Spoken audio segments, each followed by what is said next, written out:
अमरावती शहर के रहमतनगर परिसरवासी फिलहाल काफी दिक्कतों का सामना कर रहे हैं। दिक्कत यह है कि हाल ही में रहमतनगर परिसर की पाइपलाइन दुरुस्त की गई, पर कर्मचारियों की लापरवाही तो देखिए कि दोबारा वही पाइपलाइन लीकेज हो गई। लीकेज होने के कारण नाली का पानी नागरिकों को पीने के नल के माध्यम से आ रहा है। सारा पानी नाली का नल में से आ रहा है, जिस कारण नागरिक काफी परेशानी झेल रहे हैं। एक तो कोरोना का आलम, ऊपर से यह बदबूदार पानी, जिससे रहमतनगर रोशन नगर की जनता काफी परेशान है। इसे जल्द से जल्द निजात मिले, ऐसी गुहार यहाँ के परिसरवासी लगा रहे हैं। देश में कोरोना की दूसरी लहर ने हाहाकार मचा रखा है और विगत 6 दिनों से देश में रोजाना 3 लाख से अधिक कोविड संक्रमित पाए जा रहे हैं, जिससे सर्वाधिक मरीज महाराष्ट्र राज्य में पाए जा रहे हैं। इस बात के मद्देनजर राज्य सरकार द्वारा 1 मई की सुबह 7 बजे तक लगाए गए लॉकडाउन को आगे बढ़ाते हुए अब 15 मई तक समूचे राज्य में कड़े प्रतिबंध लागू करने का निर्णय लिया गया। बुधवार को राज्य मंत्रिमंडल की बैठक के दौरान इस बारे में निर्णय लिए जाने की जानकारी राज्य के स्वास्थ्य मंत्री राजेश टोपे द्वारा दी गई है। साथ ही उन्होंने कहा कि इस निर्णय का विस्तृत ब्यौरा जल्द ही घोषित किया जाएगा। उल्लेखनीय है कि राज्य में इस समय कोविड संक्रमण को लेकर हालात बेहद गंभीर है और ऑक्सीजन बेड व रेमडेसिविर इंजेक्शन की भारी किल्लत देखी जा रही है। साथ ही कई स्थानों पर कोविड सेंटर शुरू करने हेतु नर्सिंग स्टाफ भी उपलब्ध नहीं हो रहा, जिसकी वजह से स्वास्थ्य व्यवस्थाओं पर काम का भारी बोझ देखा जा रहा है।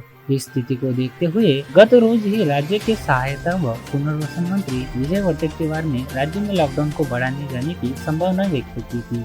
वही बुधवार को हुई कैबिनेट बैठक में लॉकडाउन को 15 मई तक लागू करने का निर्णय लिया गया। फिलहाल यह स्पष्ट नहीं किया गया है कि इस दौरान किस तरह के प्रतिबंधात्मक आदेश लागू रहेंगे, जिसका ब्यौरा आगामी 1-2 दिनों में सरकार द्वारा जारी किया जाएगा।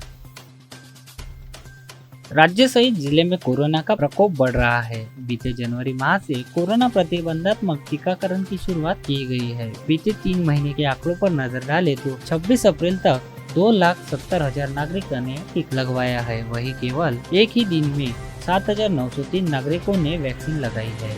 यह बता दें कि कोरोना महामारी से निपटने के लिए गत जनवरी माह से जिले में कोरोना प्रतिबंधात्मक टीकाकरण अभियान की शुरुआत की गई। जिले में ग्रामीण क्षेत्र के 135 व मनपा क्षेत्र के 11 टीकाकरण केंद्र पर मुहिम चलाई जा रही है। इस अभियान को जिले के नागरिकों का बेहतर प्रतिशत मिल रहा है। 26 अप्रैल को बड़ी संख्या में टीकाकरण किया गया।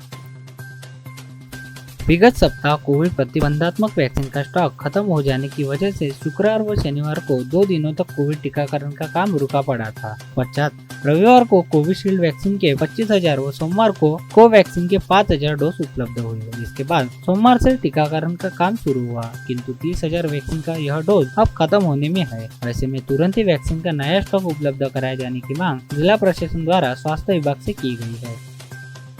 बुधवार को हुए राज्य कैबिनेट की बैठक में एक महत्वपूर्ण फैसला लेते हुए महाराष्ट्र सरकार ने 18 से 44 साल तक के लोगों को फ्री वैक्सीनेशन करने का निर्णय लिया। इस निर्णय की जानकारी देते हुए स्वास्थ्य मंत्री राजेश टोपे ने कहा कि इसके लिए 6,500 करोड़ रुपए के बजट को मंजूरी दे दी गई। इन पैसे से सरकार कोवैक्सीन, कोविशील्ड और रूस की स्पुतनिक की 12 करोड़ से ज्यादा डोज खरीदेगी। सरकार ने पूर्ण वैक्सीनेशन के लिए 6 महीने समय तय किया है और इसे चरणबद्ध तरीके से पूरे राज्य में लागू किया जाएगा। इसके तहत 5 करोड़ 71 लाख लोगों का फ्री वैक्सीन दिया जाएगा। सरकार ने एक कमेटी भी गठित की है जो उम्र के हिसाब से लोगों को कैटेगरी में बांटेगी। राजेश टोपे ने आगे कहा है कि 15 मई तक लॉकडाउन बढ़ाने को लेकर सभी मंत्रियों ने एक सुर में उच्च के सामने बात रखी है। हम यह मान रहे हैं कि यह जरूर बढ़ने जा रहा है। हालांकि इस पर अंतिम निर्णय उच्च उद्धव ठाकरे को लेना है। टोपे ने यह भी कहा है कि राज्य में मौजूदा स्थिति में वैक्सीन की भारी कमी है।